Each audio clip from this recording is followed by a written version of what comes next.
தலைகளை தாழ்த்தி நாம் ஜெபிப்போம். வாரும் தூயாமையானவரே, உண்மை பற்றி இருக்கிற பற்றுறுதிகளை எங்களை ஒன்று சேர்த்திருக்கிற எங்கள் அன்பு தெய்வமே, உமது திருக்கரத்தில் எங்களை தாழ்த்தி நாங்கள் ஒப்புக் கொடுக்கிறோம். பல்வேறு சூழ்நிலையிலிருந்து நாங்கள் வந்தாலும் உண்மை வைத்திருக்கிற அந்த பற்றுறுதியும் நீர் எங்களை தெரிந்து கொண்டதின் உறுதிப்பாடையும் அன்பு வைத்த மக்களாக உமது திருவார்த்தைகளை நீர் எங்களுக்கு தருகிற நம்ம நாம் பெற்றுக்கொள்ள கர்த்தர் எங்களுக்கு அனுகிரகம் உண்டாகும். எங்களுடைய எண்ணங்கள் சிந்தனைகள் எல்லாவற்றையும் நீர் ஒருமுகப்படுத்தும். நீர் எங்களோடு கூட பேசும். உமது திருக்கரங்களை தாழ்த்தி நாங்கள் ஒப்புக் கொடுக்கிறோம். ஒரு வார்த்தையின்படியே நீங்கள் வழிநடத்தும். ஒரு வார்த்தையே சத்தியம் சுவாமி. என கருமையான என் அருமை குறிச்சு மக்கள் அத்தனை பேருக்கு என்னுடைய அன்பின் வாழ்த்துக்களை தெரிவித்துக் கொள்கிறேன்.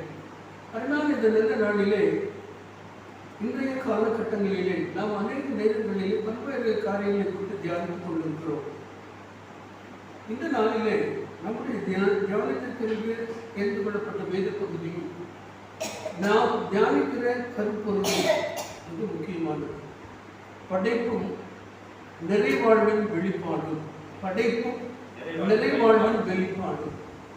இன்னைக்கு நம்முடைய அன்றாட வாழ்விலே படைப்பை குறித்து பேசுகிற பொழுது இரண்டு காரியங்கள் இருக்கிறது. ஒன்று கிரியேஷன், another invention.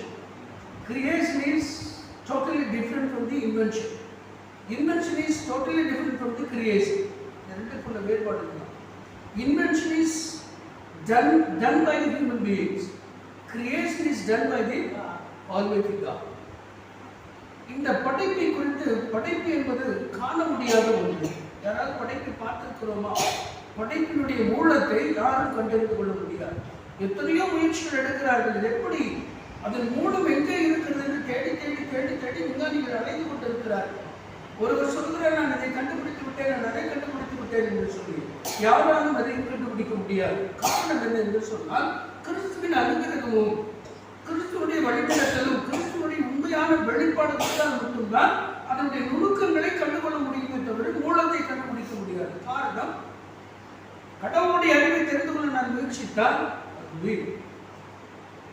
அவருடைய பெயரை சொல்வதற்கு தகுதி இல்லாத எனக்கு நான் அவருடைய மூலத்தை கண்டுபிடிப்பது என்பது கடினமான ஒன்று. ஆனால் இன்றைய நாட்களிலே படைப்பை குறித்து பார்க்கிற பொழுது நாம் என்ன செய்கிறோம்? ஒரு உதாசீனப்படுத்துகிற மக்களாக நாம் இருக்கிறோம். படைப்பை குறித்து பொதுவான நிலையிலே நாம் என்ன செய்கிறோம்? நமக்கு வருகிற இடர்பாடுகளும் நாம் தெரிந்து கொள்கிற வழிகளின் வழியாக வருகிற இடர்பாடுகளை கண்டு நாம் என்ன நினைக்கிறோம்? ஏன் கடவுள் என்னை படைத்தார்? இது கடவுளுக்கு தெரியாதா? ஏன் கடவுள் எல்லாத்தையும் இப்படி பண்ணுகிறார்? படைப்பை மனிதன் எப்படி பயன்படுத்துகிறார்? தன்னுடைய சுயத்திற்காக பயன்படுத்திக் கொள்கிறார்.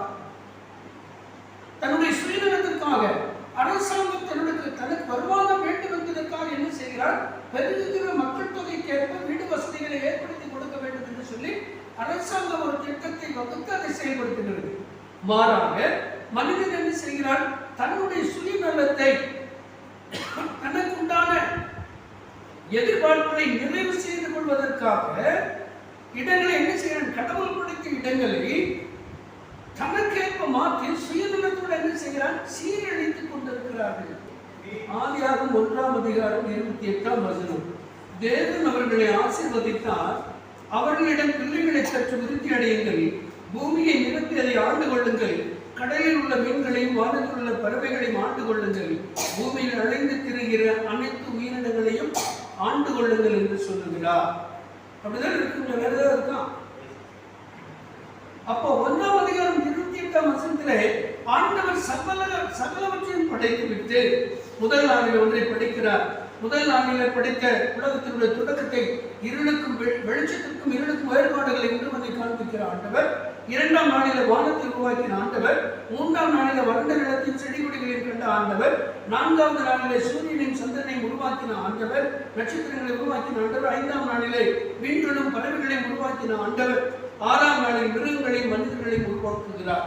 இவைகள் எல்லாம் உருவாக்கிவிட்டு என்ன சொல்லுகிறார்? நல்லதே என்று காண்கிறார். நல்லதே என்று கண்ட பிறகு 28ஆம் வசனத்திலே சொல்லுகிற பொழுது ஆபிரகாமை அழைத்து என்ன சொல்கிறார்? இவைகளை எல்லாம் நீ பார், இவைகளை எல்லாம் பார்த்து இதெல்லாம் என்ன உனக்காக நான் படைத்திருக்கிறேன், இவைகளை ஆண்டு கொள்ளுங்கள் என்று சொல்லுகிறார். அப்படியானால் அதனுடைய வெளிப்பாடு என்ன என்று சொன்னால், படைப்பு என்பது ஒரு உறவின் வெளிப்பாடு. The creation creates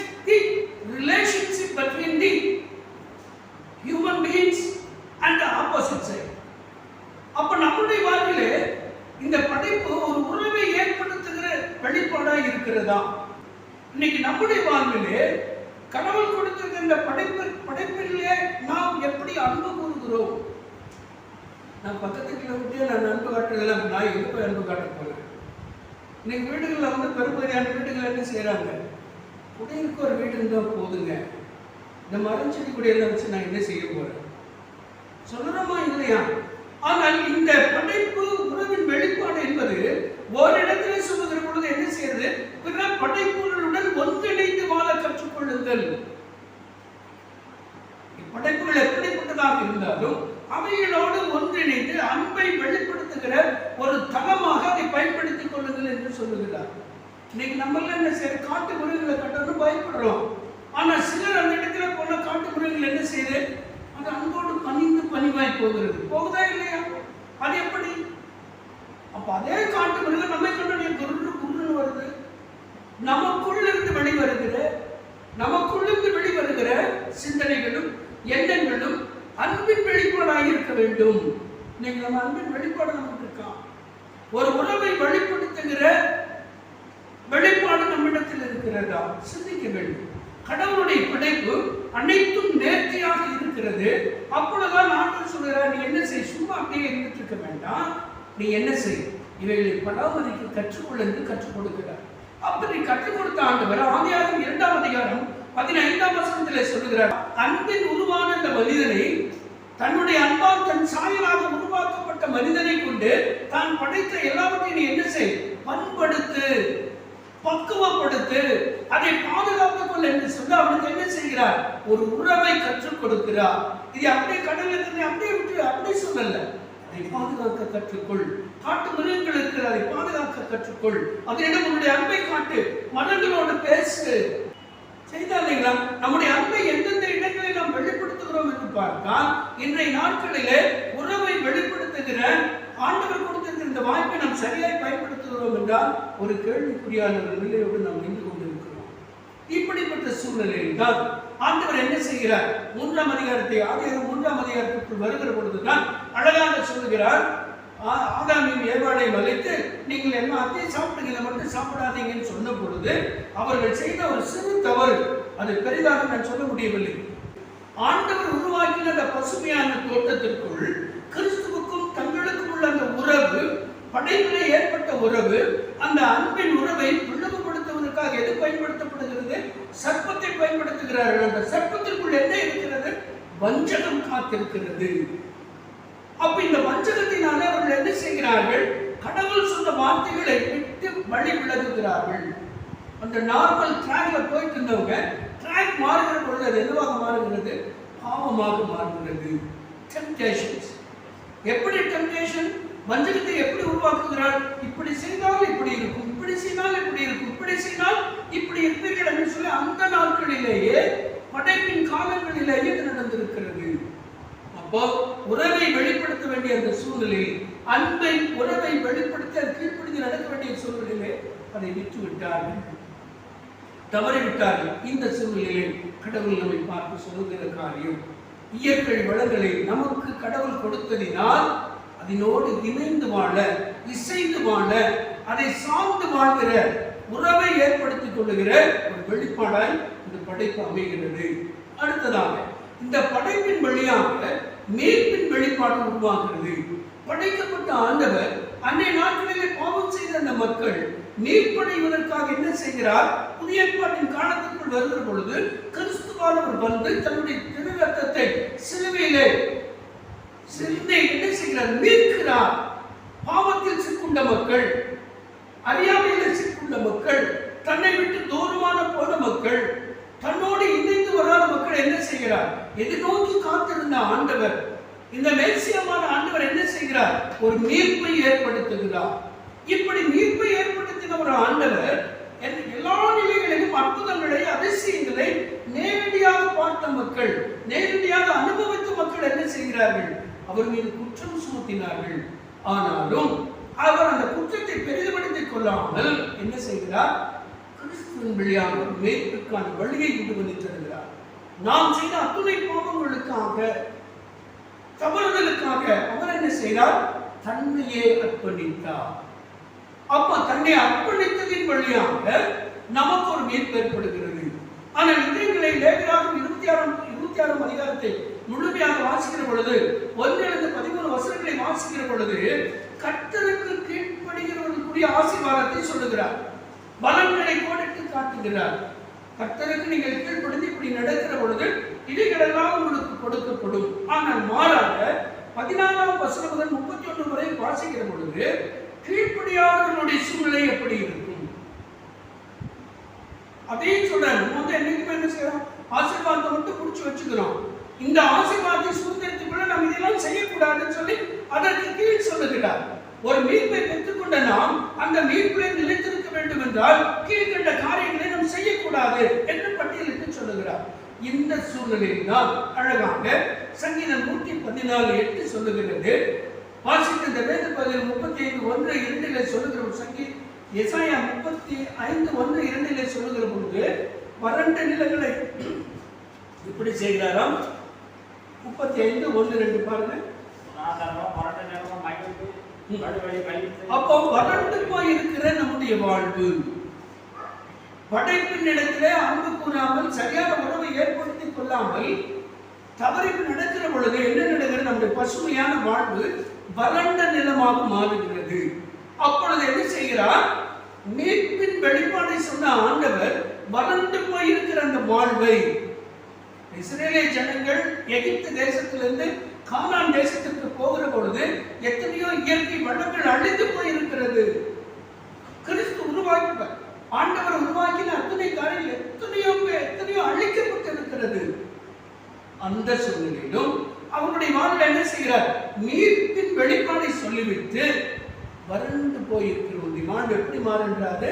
மிகுந்த மகிழ்ச்சியை பெறும், வனாந்திரம் சந்தோஷம் அடைந்த பூவை போல் செழிக்கும் என்று சொல்லுகிறார். என்னிடத்தில் இருக்கிற வேதாகமும் தமிழ் தூய தமிழ் மொழிபெயர்ப்பு, உங்களிடம் இருப்பது வேறு, அது பவர் பைபிள், அதனால கொஞ்சம் வித்தியாசப்படும். அப்போ அடுத்தது என்ன சொல்லுகிறார் என்றால், வனாந்திரம் முழுவதும் பூக்களால் நிறைந்து அதன் மகிழ்ச்சியை காட்டத் தொடங்கும்.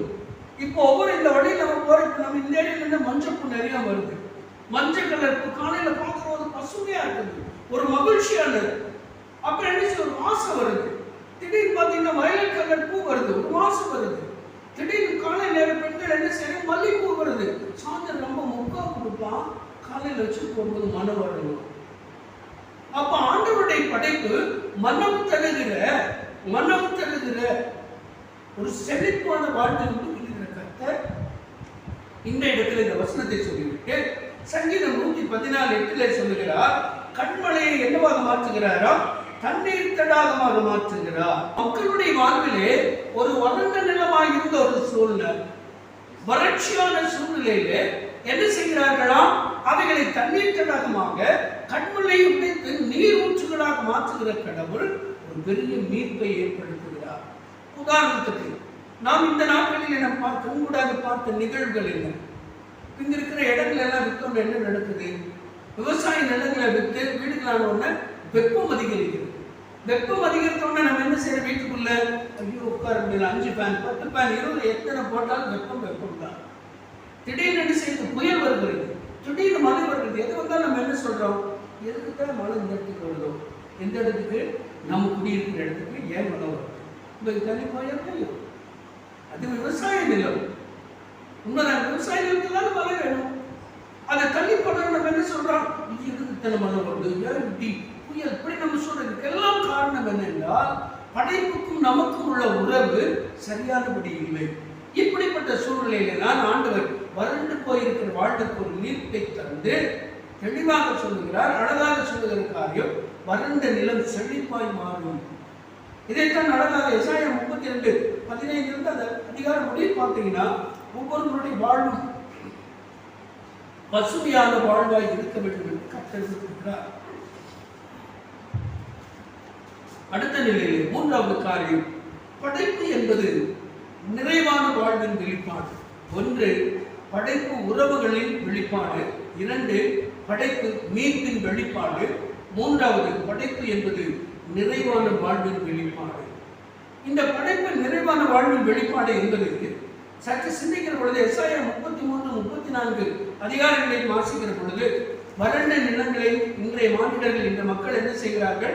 அதை வேறு விதமான பயன்பாட்டுக்கு கொண்டு போகிறார்கள். ஆனாலும் கர்த்தர் என்ன சொல்லுகிறார்? எல்லா தீங்கிலிருந்து விடுதலையாக்கும் பொழுது அவர்கள் அடைகிற மகிழ்ச்சிக்கு ஈடு இணை ஏதும் இல்லை. கிறிஸ்துடைய மீட்பு அந்த இடத்துல வந்து அவருடைய வாழ்வின் தரத்தை உயர்த்துகிறது. இன்று நம்முடைய வாழ்வில் நாம் எப்படி இருக்கிறோம்? ஒரு நிறைவான வாழ்வுக்குள்ள இப்போது கடவுள் அறிகிறார். இன்று நம்முடைய வாழ்விலை நாம் எப்படி இருக்கிறோம்? எப்பவுமே ஆசீர்வாதமா சொல்லிட்டே இருந்தா என்ன நினைப்பாங்க? ரொம்ப சந்தோஷமா இருக்கு. இதைத்தான் அழகாக எசாயா 33:34 சொல்லுகிற பொழுது கர்மேல், சாரோன் இவைகளை அந்த மலைகளை குறித்து கர்மேல் மலைகளிலும் யோர்தா நதிகளிலும் இப்படியெல்லாம் சொல்லி வருகிறது. அந்த செழிப்பை குறித்து சொல்லுகிறார். இன்று நம்முடைய வாழ்விலும் கூட கிறிஸ்துவானவர் நமக்கு கொடுக்கிற ஒரு நிறைவாழ்வின் ஆசீர்வாதத்தை தர விரும்புகிறார். இதைத்தான் அழகாக சங்கீதம் 24:1 சொல்லுகிறார். பூமியும் அதன் நிறைவும் யாருடையது என்று சொல்லுகிறார்?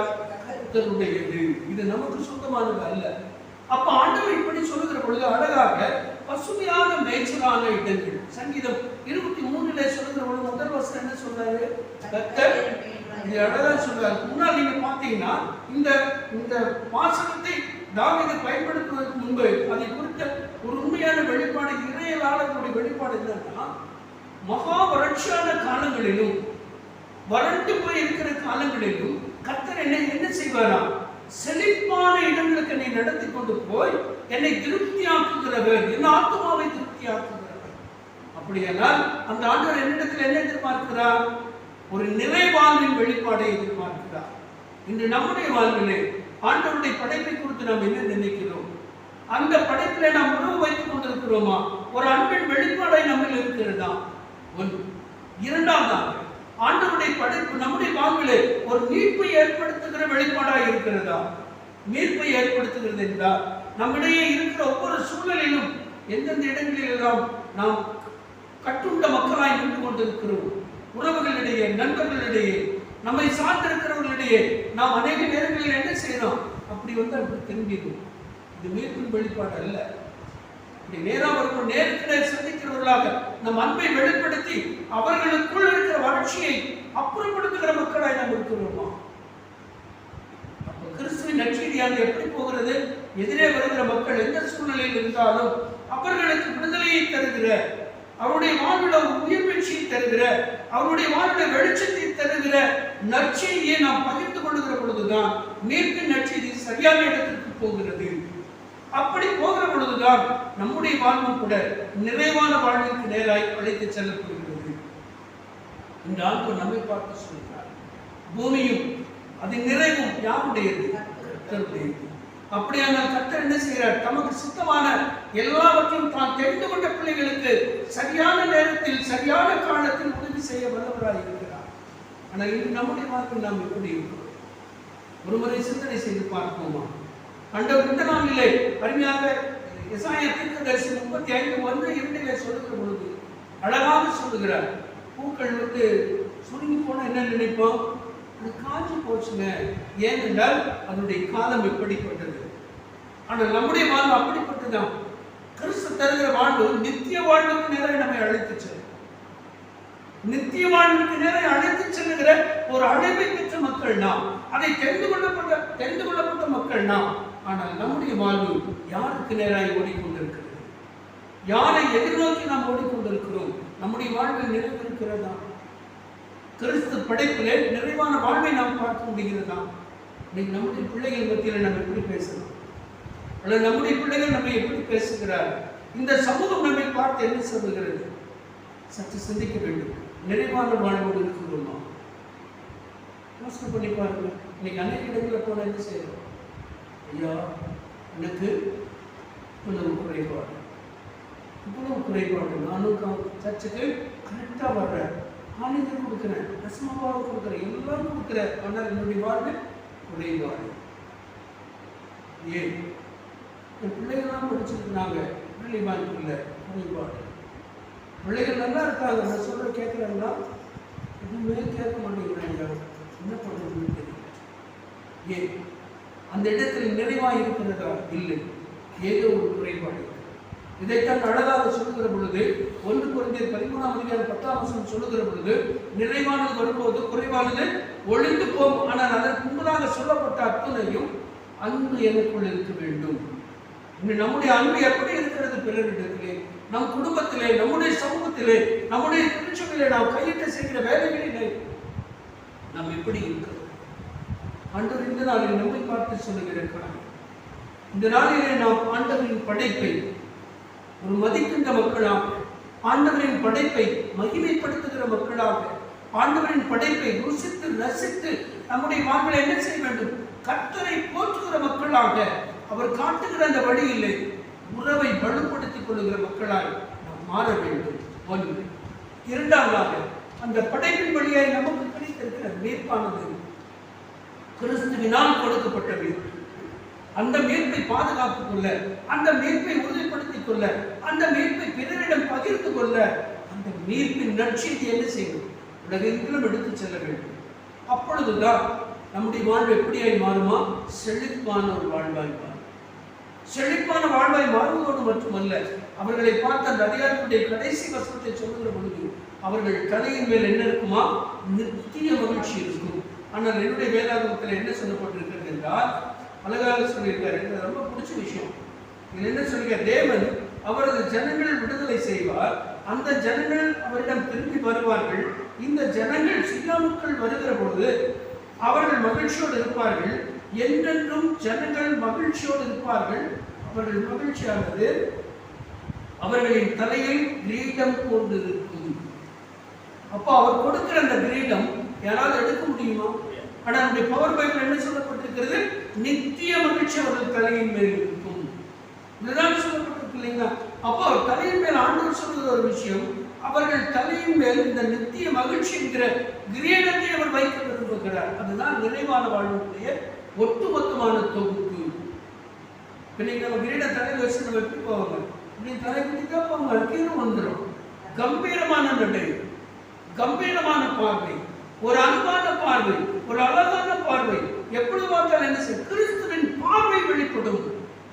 கிறிஸ்துவானவர் நமக்குள் வந்து அவர் வாசம் செய்கிற பொழுது அவரை போலவே நாம் வாழ்வோம். அப்பொழுது என்ன செய்வோம்? அநேக மக்களை கிறிஸ்துவண்டை கொண்டு வருவோம். அப்பொழுதுதான் கிறிஸ்து நம்மை அழைத்ததின் நோக்கம் நிறைவேறுகிறது. அந்த நிறைவேற்றுதலுக்கு நாம் தயாராக இருக்கிறோமா? சற்று சிந்திக்க வேண்டும். இன்னைக்கு நம்ம அநேக நேரங்களில் என்ன இப்படி இருக்கு அப்படி நம்ம பேசுறோம், குறைவுகளை பேசுகிறோம். ஆனால் கிறிஸ்துவானவர் நம்முடைய வாழ்விலே செய்த நிறைவுகளை நாம் பேசுகிறோமா? சற்று சிந்திக்க பரிமாணமான பொழுதிலே ஆண்டவரின் படைப்பை குறித்து சிந்திக்கிற நம்முடைய வாழ்விலே நாம் எப்படி இருக்கிறோம்? ஒன்று, படைப்பு உறவை வெளிப்படுத்துகிறது. இரண்டு, படைப்பு மீட்பை வெளிப்படுத்துகிறது. மூன்றாவது, படைப்பு என்பது நிறைவாழ்வை தருகிறது. அந்த நிறைவாழ்வை பெற்றுக்கொள்ள நாம் தயாராக இருக்கிறோம். தலைகளை தாழ்த்தி நாம் செல்கிறோம். அன்பு நிறைந்தது நாடுமே, நீ தந்திருக்கிற இந்த நல்ல கவனிப்புகளே, சற்று நேரம் உங்களுடைய திருசம் ஒன்றை அமர்ந்து நீ தந்த வேத வாக்கியங்களை தியானிக்கும் ஆண்டுமே. ஒரு படைப்பு எவ்வளவு அற்புதமானது, அதிசயமானது, சிந்தனைக்கு எட்டாத ஒரு படைப்பு. அந்த படைப்பின் வழியாய் நாங்கள் பெற்றுக்கொள்கிற நன்மைகள் கணக்கில் அடங்காத நன்மைகளான அந்த நன்மைகளை பெற்றுக்கொண்ட நாங்கள் வாழ்நாள் முழுவதும் நமக்கு நன்றியுள்ள மக்களாக ஆண்டவரை நீர் தந்த வெளிப்பாடுகளை நற்செய்தி அறிவித்து மக்களாக கர்த்தர்களை வழிநடத்தும் விளைவுகளை தாழ்த்து திருக்கரத்தில் கிறிஸ்துவ வழியாக ஜெபம் நல்லதாகவே நம்முடைய ஆண்டவராக இயேசு கிறிஸ்துவின் கிருபையும் பிதாவாகிய தேவனுடைய அன்பு பரிசுத்த ஆவியானவருடைய உங்கள் அனைவரும் இருக்கிறார்கள்.